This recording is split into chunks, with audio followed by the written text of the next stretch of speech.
Hey, you will feel that this is information that you do not need to know, but I want to share with you anyway. Americans consume 15 billion quarts of popcorn per year. Kind of corny information, but hey, you're now wiser from the wiser advisor. The former face of Mexico's war on drugs has now been convicted of drug trafficking. How bad is that? I mean, this guy had the equivalent position of being in charge of the FBI in the US of A. A high-ranking guy. He took millions and millions of dollars of cash bribes that were delivered by this El Chapo's people.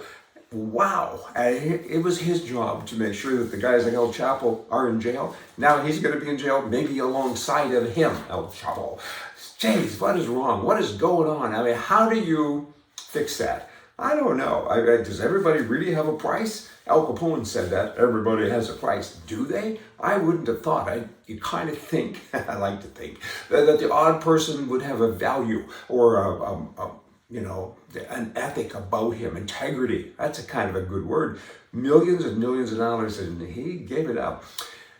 On to something else. The left, they're trying to normalize their agenda. And they have an agenda. I can't understand it. Nobody can. That's on the right versus wrong. That's the good news, because if you did understand them, you'd kind of be like them. What is their agenda? They want men to marry men, and they want men to use women's bathrooms, and they have, this homosexual and this multiracial thing that's been going on for so long. I mean, it's been years now. Every commercial on television, if there's a white person, male or female, they're connected to someone of color. There are no white people anymore. What's that got to do with anything? Why are they doing that? Again, we don't understand it, but it would be kind of nice to know why. Is there a reason? I mean, they're dumbing us down. They're trying to normalize so many things that are normal. I mean, take a bull and make him a cow. Makes no sense, right? I mean, come on, who are you milking here? But they do that. They want everything to be normal. There's 10 and 11-year-old boys and girls that are being, transformed into another gender, and they endorse it. And it's wild. Why is this happening? The silent majority. It's our fault. We've kind of let it happen. We don't talk enough. Talk up. They need to talk less, and we need to talk more. NDP, that's code for commie, and that's the new Democrat Party in Canada. And there's a fellow there, his name is Matthew Green, and he says typical stuff here. He says that white supremacy is tied into the oil and gas industry movement. Of course it is. Everybody knows that. What kind of an idiot is this? Good grief. Green goes on to say that the white supremacist violence that is out there, I haven't seen that lately.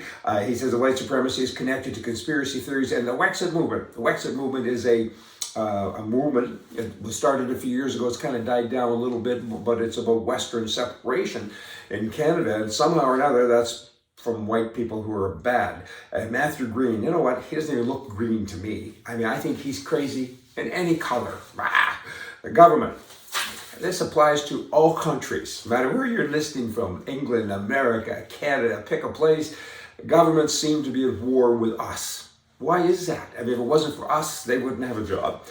But they don't like us. They're at war with us.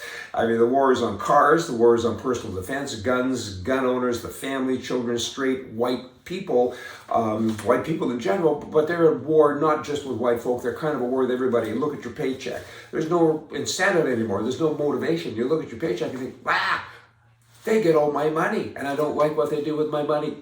You have to be inspired when you go to work. You need to keep what you have, right? Or what you earn. Certainly the majority of it, I get it. We all are happy to pay taxes because we need roads and we need defense and stuff like that. But they kind of get crazy a little bit.